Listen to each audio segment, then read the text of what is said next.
Nung isilang ka sa mundong ito, laking tuwa ng magulang mo, at ang kamay nila ang iyong ilaw.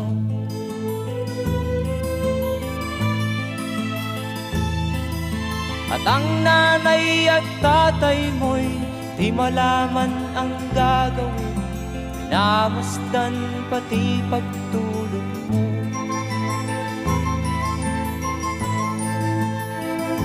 At sa gabi nagpupuyat ang iyong nanay sa pagtimpla ng gatas mo.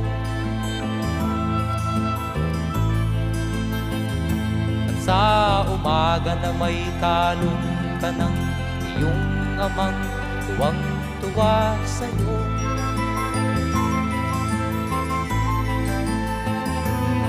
Ngayon nga ay malaki